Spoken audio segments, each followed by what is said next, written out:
Hello everyone, আসসালামু আলাইকুম। সবাইকে নতুন ব্লগে স্বাগতম। গত ভিডিওতে বলেছিলাম আমরা লালবাগ জান্নাত ক্যাফে মজার মজার খাবার খেয়েছিলাম। খাবার শেষে বলেছিলাম আমরা এখন যাব রমনায়। এই যে আমাদের রমনার যাত্রা শুরু হয়ে গিয়েছে। আপুদের ভাইয়াদের সবাইকে পাঠিয়ে দিয়েছি। আর এই যে আমরা বাইক দিয়ে চলে যাচ্ছি দুজনে হাওয়া বাতাস খেতে খেতে। এই ঢাকা ভার্সিটির এরিয়াটা আমার এত বেশি ভালো লাগে। জায়গাটা নিরিবিলি সুন্দর একটা পরিবেশ, খুব ভালো লাগে এদিক দিয়ে যখনই যাই না কেন। প্রথমেই আমরা ঢাকা ভার্সিটি এরিয়া ঘুরে ঘুরে শাহবাগ দিয়ে যাচ্ছিলাম। আর শাহবাগে যাওয়ার পরে জ্যামের মধ্যে আটকে গিয়েছিলাম। আর আটকানোর পরেই সাইডেই দেখি আমার চোখ জুড়িয়ে গেলো সে ফুলের দোকানগুলো দেখে।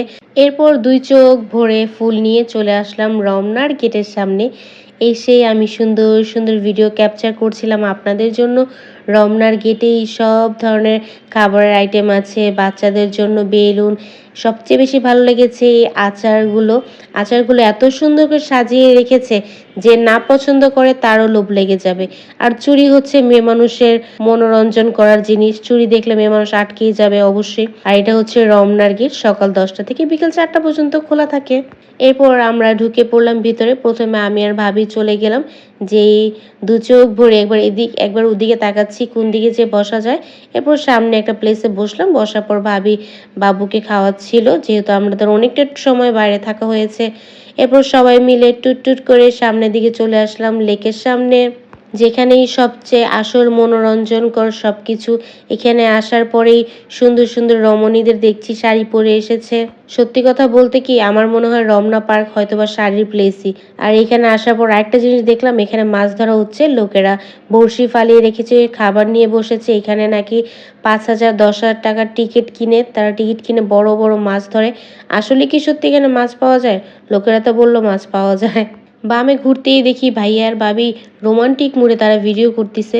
আর আমার জামাই বলদ সোজা মানুষটারে পাইয়া তারা কি যে শুরু করছে। আর আমি এদিকে কি করব, এদিকে বাবাটাকে নিয়ে হাঁটতেছিলাম, বাবাটা ঘুমিয়ে গিয়েছে। হাঁটতে হাঁটতে হঠাৎ পিছন দিয়ে ঘুরে দেখি ওমা, তারা দেখি নাচানাচি শুরু করে দিয়েছে। এই কি কাণ্ড, তারা এসে ভাইরাল প্লেসে কি করছে? পরে দেখি না, তারা তো টিকটক করছে।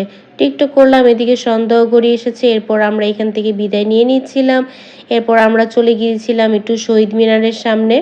মেনলি শহীদ মিনারে এসেছিলাম আমরা একটু চা, একটু ফুচকা বা বেলপুরি এগুলো খাওয়ার জন্য। এসেই দেখি এখানে একটা প্রোগ্রাম চলতেছে আপনার থার্ড জেন্ডার মানুষদের নিয়ে। এখানে প্রায় সময় আসলেই দেখা যায় নানান ধরনের প্রোগ্রাম হয়ে থাকে। প্রোগ্রামও দেখতেছি, এদিকে দেখি তাদের মা ছেলে কি দুষ্টামি করতেছে। এরপর দেখি ভাইয়া আমাদের জন্য চা নিয়ে এসছে। এখানে চাটা এত বেশি মজা। চা খেয়েছি শহীদ মিনারে বসে, কিন্তু চায়ের যে কাপটা এখানে ছিল আহসান মঞ্জিল লেখা। এই জিনিসটা আমার কাছে অনেক বেশি ভালো লেগেছে। এই যে ডঙ্গি বিটি খালি ঢং করে। কেউ আবার আপনারা আমাদের ভিডিও দেখে বাজে কোনো মন্তব্য করেন না, আমরা এরকমই একজন আরেকজনকে অনেক বেশি ভালোবাসি, তো তাই এইভাবেই কথা বলি। আমার ভিডিওটি এ পর্যন্ত কি, আশা করি আপনাদের ভালো লেগেছে। যদি ভালো লেগে থাকে অবশ্যই বেশি বেশি করে লাইক কমেন্ট শেয়ার করে দিবেন। সবাই ভালো থাকবেন। আল্লাহ হাফেজ।